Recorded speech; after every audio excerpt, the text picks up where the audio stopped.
Well, Reed, it's about that time.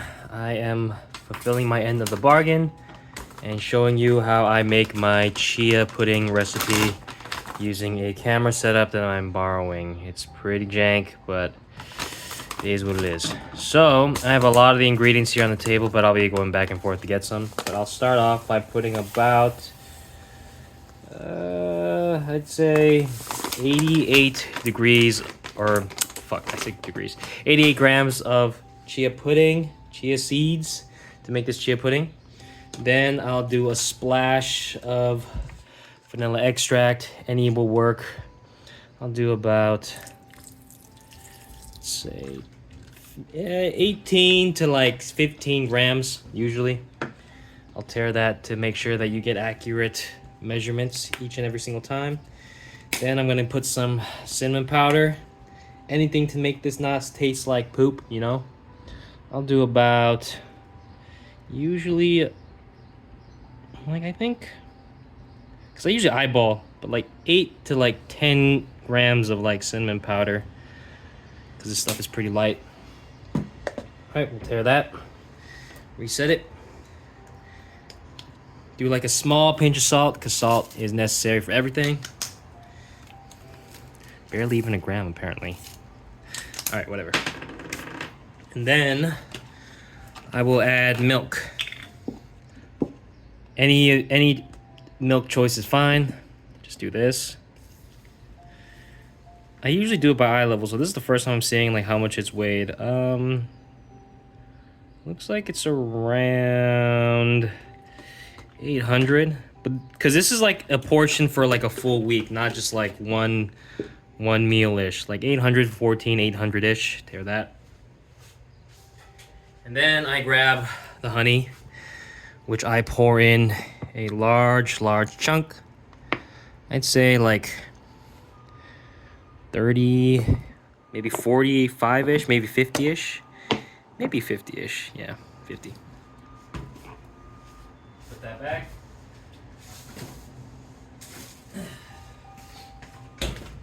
And then you just stir it all. I'm gonna take this off the scale now because there's no point. And remember what I said is super important, is that you have to let the chia seeds hydrate, or else they'll bloat up in your stomach and give you the worst shits ever. Once they hydrate, they'll form that thin layer of gelatin that provides a lot of the fiber that's necessary to live and be healthy, eat healthy relatively. All these flavor additives is just to make the experience more pleasant, if you get my drift. Okay. So I'm gonna stir this until like I can see most of the cinnamon powder just kind of emulsified into the liquid mixture, as well as the honey, because I don't want the honey to be sticking too much to any of the seeds or the bowl itself. I want it to be part of the flavor. So I always check the spatula to see how much of it is stuck onto it and whatnot. Give it a good stir. All right. Yep, that looks about good. There's not much sticking to the spatula, just like a bunch of foaminess from the milk being stirred together. Great. So what I'm going to do is I'm going to leave this here for about 15 minutes in real time to let it hydrate. And then once it does, I'll come back with the additional secondary things that I'm going to be adding in. Okay, while I wait for that, for 15 minutes, the chia pudding or chia seeds to hydrate, I'm going to fill up a grinder full of toasted almonds that I actually like get the almonds in a bag raw and then crack them open and then toast them in the oven. Helps them last longer, taste better. We'll fill it up. Let me turn that on. Like I said, I do eye level, so I don't actually know the actual grams, so this is the first time seeing it myself. I do like that much. Oh, that's too much. That's too much.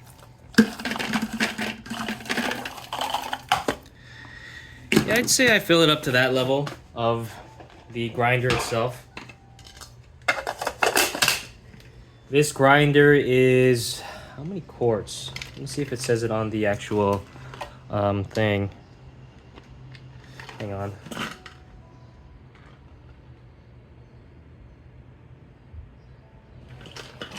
I probably should have known that before I started this video. Fuck. It's a cuisine art.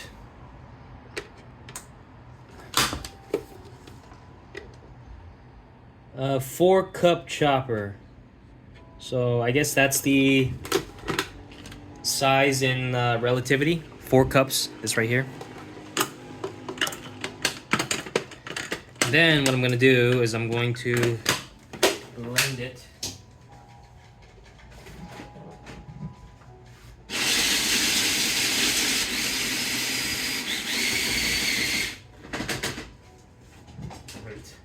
I'm not gonna do it into like a super fine powder because I still like the crunchy bits, but I'm gonna do it to the point where it's like kind of small, kind of like not completely dust, still like biteable, still chewable, still textury, that kind of thing. And then I'll mix it into the chia seed mixture or chia pudding mixture as well once it's done hydrating.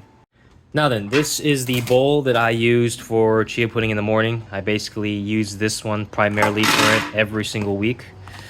This is a Tupperware.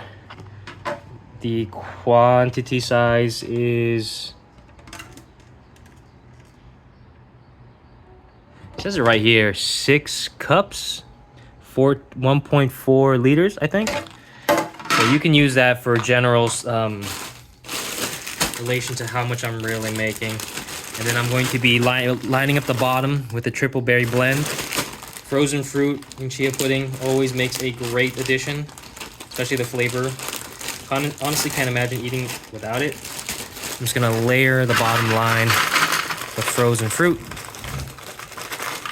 And as these thaw while we're waiting for the chia pudding, they will release some of the good juices from melting. That'll incorporate itself into the flavor of the chia pudding as well. Yeah. Okay, so it's been a little over 15 minutes because I got distracted playing some Balatro. So now, this is where it all comes together. As you can see, the chia pudding has thickened up. I'm gonna give it another kind of mix around to kind of de-thicken it. And then I'm going to be adding in the grinded up walnuts into the mixture.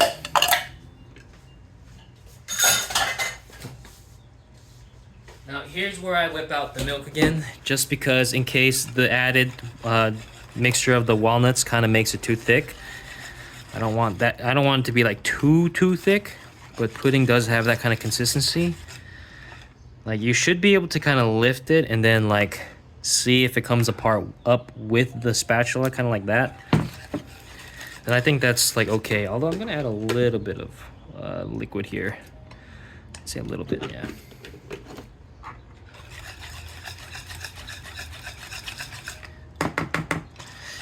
All right, looks good, looks good. And then what I'm gonna do is I'm gonna pour this into here with all the berries. Nice and slow. This is much harder than it looks while actually having the camera up. Just like that. And then obviously it may not mix perfectly, so I'm going to use this like little spoon spatula thing to kind of get it all incorporated into the holes and everything. The bubbles coming up means that the gas is leaving, you know, all of that. And the frozen fruit at the bottom is still going to continue to melt, adding in more juicy fruit flavor to the additional honey, cinnamon, vanilla extract, all that goodness.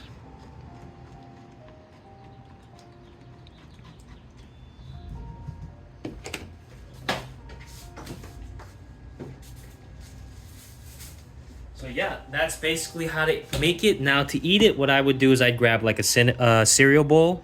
I'd add like maybe 2 or 1 or 1.5 of this Greek yogurt here into the bowl, and then I grab like a spoonful of this and then mix it together, and then that's breakfast for you, gang.